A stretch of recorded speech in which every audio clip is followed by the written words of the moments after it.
미 국무부 줄리 터너 북한 인권대사는 29일 윈미디어 사옥을 방문해 인터뷰 후 오후에는 시카고 대학을 방문했습니다. 터너 대사는 시카고에 탈북민들과 이산 가족이 있을 뿐 아니라 북한 인권 증진과 가족 상봉을 위해 최선을 다하는 한인사회, 한인사회와 연대한 시민사회, 그리고 차세대가 있기 때문이라고 이번 방문의 목적을 강조했습니다.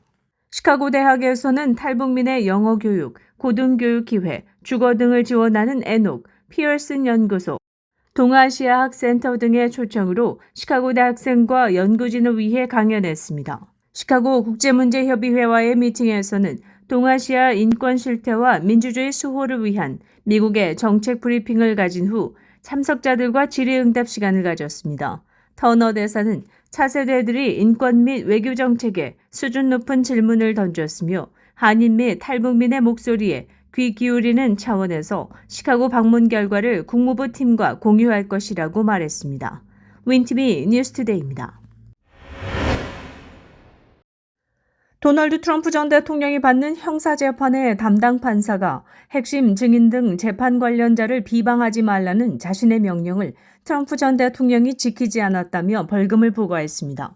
명령 위반 재발 시엔 수감과 같은 더 강도 높은 제재가 뒤따를 것임을 경고했습니다. 30일 뉴욕타임스 등 미 매체의 보도에 따르면 뉴욕 맨해튼 형사법원의 후안 머천 판사는 이날 트럼프 전 대통령이 자신이 내린 함구령을 반복적으로 위반했다며 그에게 벌금 $9,000를 부과했습니다. 머천 판사는 트럼프 전 대통령에게 이번 재판 관련 증인과 검사, 법원 직원, 배심원 등을 비방하지 말라며 함구령을 내린 바 있습니다. 비방 금지 대상에는 이들의 가족도 포함됐습니다. 머천 판사는 트럼프 전 대통령이 SNS와 대선 캠프 홈페이지에 글을 올려 총 9차례 증인과 배심원을 공격한 사실이 인정된다며 벌금 부과와 함께 게시글 삭제를 명령했습니다. 머천 판사는 법원은 적법한 명령을 지속해서 의도적으로 위반하는 행위를 용인하지 않을 것이라고 말했습니다. 이어 본인은 피고인의 수정헌법 1조, 표현의 자유 권리를 잘 알고 있고 해당 권리를 적극적으로 보호하려는 입장이라면서도 명령 위반이 지속될 경우 필요시 트럼프 전 대통령이 수감될 수 있다고 경고했습니다. 3주차 재판이 시작된 이날 법정에는 코언이 데니얼스에게 돈을 지급하는 데 쓰인 계좌 개설에 관여한 은행원 게리 파루가 증인석에 섰습니다.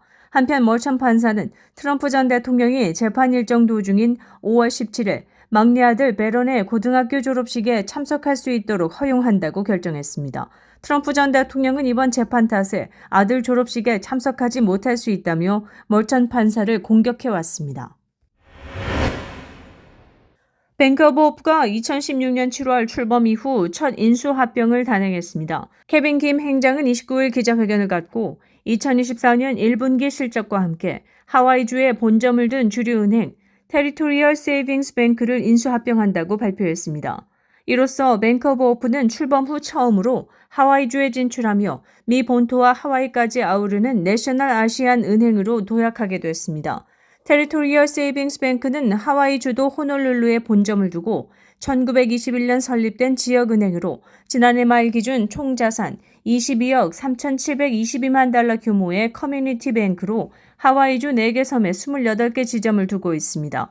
총 예금고는 16억 7,001만 달러, 총 대출은 13억 860만 달러 규모입니다.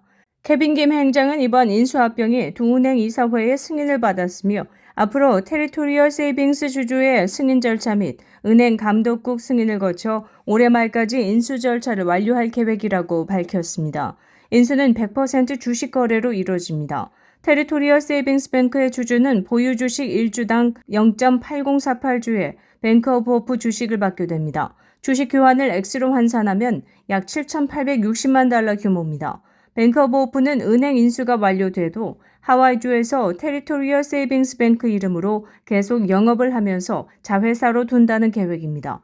테리토리얼 세이빙스 뱅크가 103년 역사를 지닌 지역은행으로 하와이주에서 브랜드 인지도가 높고 충성 고객 베이스가 높기 때문입니다. 미국인들의 주택 구매를 위한 중위 다운페이먼트 금액은 5만 1,250달러인 것으로 집계됐습니다. 부동산 정보업체 아톰의 최근 조사 결과 지난해 연말 기준 주택 구매를 위해 지불하는 다운페이먼트 중위 금액이 5만 1,250달러였습니다. 이는 전년 동기 대비 8.6% 증가한 수치입니다. 생애 첫 주택 구매자는 평균 8%, 재구매자는 그보다 2배에 달하는 19%를 다운페이먼트로 지불했습니다. 이 차이는 재구매자의 경우 기존 소유주택을 처분하며 생긴 여유 비용을 다운페이먼트 중 일부로 할애하기 때문으로 분석됐습니다. 다운페이먼트 비용을 모은 방법에 대해서는 약 41%가 현재 거주 중인 집을 사기 위해 다운페이먼트와 클로징 비용을 저축했다고 말했고 14%는 가족에게 도움을, 또 다른 14%는 정부 프로그램을 통해 지원받았다고 답했습니다. 다운페이먼트 비용은 주택 구매 연령이 높아질수록 커졌습니다.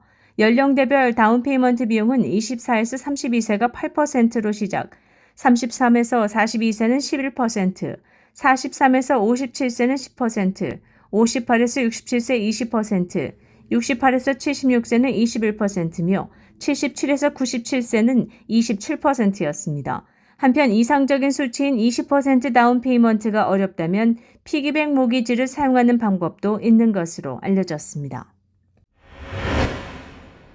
미국에서 페인트 제거, 금속 세척 등에 쓰이는 발암물질인 염화메틸렌의 사용이 대부분 금지됩니다. 환경보호청인 EPA는 30일 이런 내용의 독성물질 규제법 TSCA에 따른 위험관리 규칙을 발표했습니다. 이에 따라 업체는 주택 보수를 비롯한 산업 및 상업적 사용은 물론 일반 소비자를 위한 염화메틸렌의 생산, 가공, 유통을 단계적으로 신속하게 줄여야 합니다. 구체적으로 일반 소비자 사용은 1년 이내, 산업, 상업용 사용은 2년 이내 단계적으로 금지됩니다. 다만 일부 산업적 사용은 예외적으로 허용됩니다. 허용되는 경우는 냉매 생산, 전기자동차 배터리 분리막, 실험실 내 사용, 플라스틱 및 고무 생산 등입니다. 이 경우에도 근로자를 보호하기 위한 획기적 조치가 취해진다고 EPA는 밝혔습니다. EPA는 이번 조치는 안전하지 않은 염화메틸렌 사용을 중단하고 일부 산업용 사용에 대해 강력한 근로자 보호 조치를 시행해 이 위험한 물질이 미국 내 어떤 사람도 위험하게 하지 못하도록 하는 것이라고 밝혔습니다.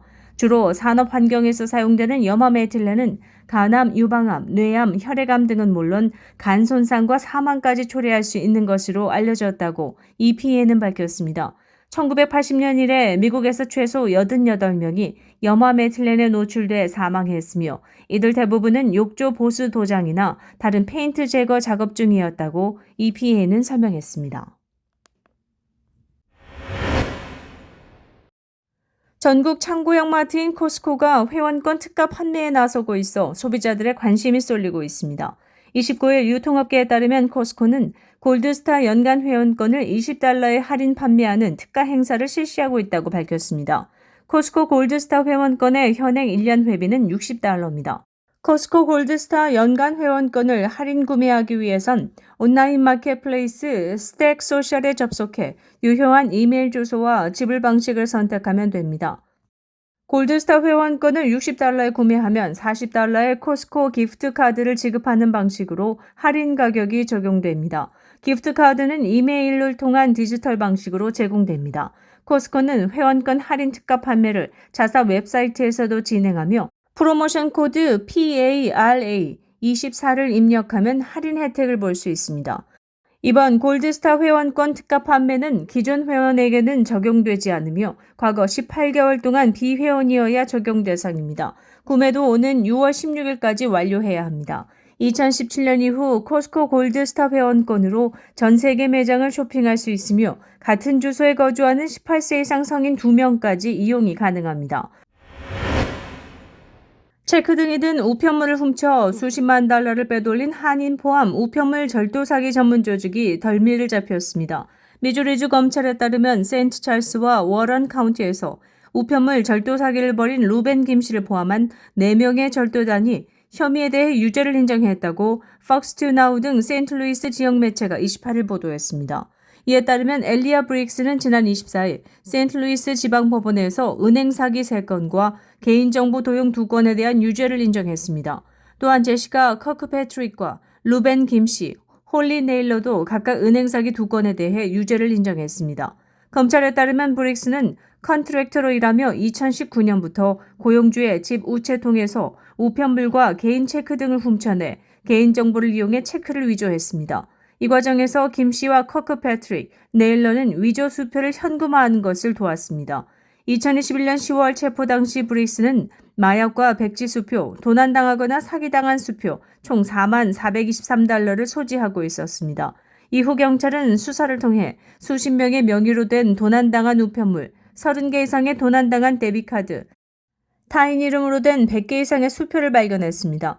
검찰에 따르면 이들이 편취한 금액은 11만 6,269달러에 달합니다.